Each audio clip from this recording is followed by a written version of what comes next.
A missional church, for example, is characterized by a great deal of respect for people who don't believe. In other words, a missional church understands what it's like not to believe. And that permeates everything, every meeting. We understand what it's like not to believe. We understand the problems people have with the church. We understand the problems people have with the way life goes. We understand people who wonder about suffering. They wonder about hypocrisy in the church. They wonder about injustice. So because we understand that, the way the preaching goes, the way conversations happen in small groups, non-Christians can be there and not be offended by all the cracks about non-Christians, or not offended by statements about homosexuality, statements about other religions.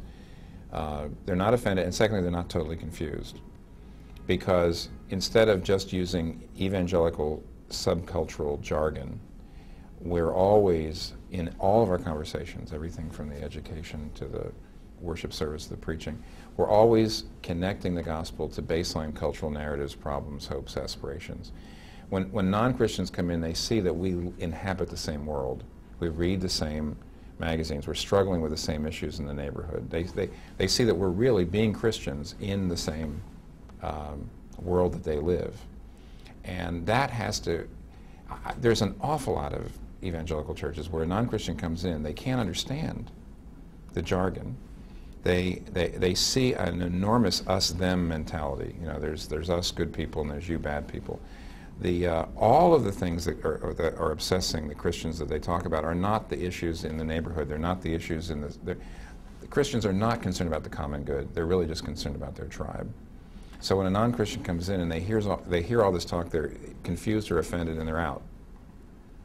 That's not a missional church. See, that's very different than just an evangelistic approach. Or let me put it one more way.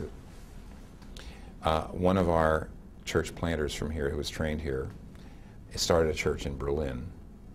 Just got started. It's doing quite well. Downtown Berlin, young, secular people, almost all new Christians, single people, right in the heart of Berlin.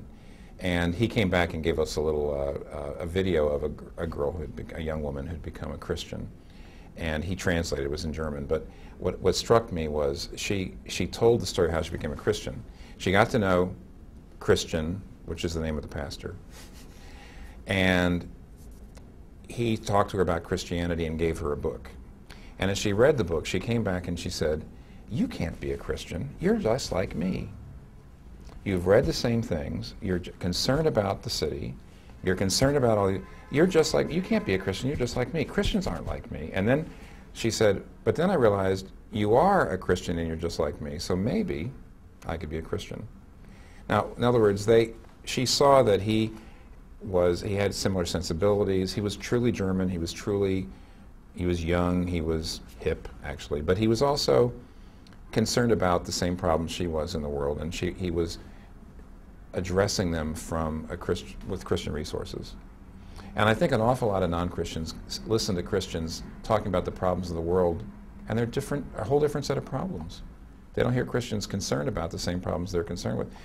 When non-Christians see Christians addressing the common good and the problems that we all face as co-citizens in the world, using Christian resources, therefore maybe the people won't agree with us, but at least they see that we have the same heart. Then they can identify. They say, well, maybe I could be a Christian too. But honestly, I think most non-Christians, when they see what Christians are obsessed with, they can't even begin to relate to them.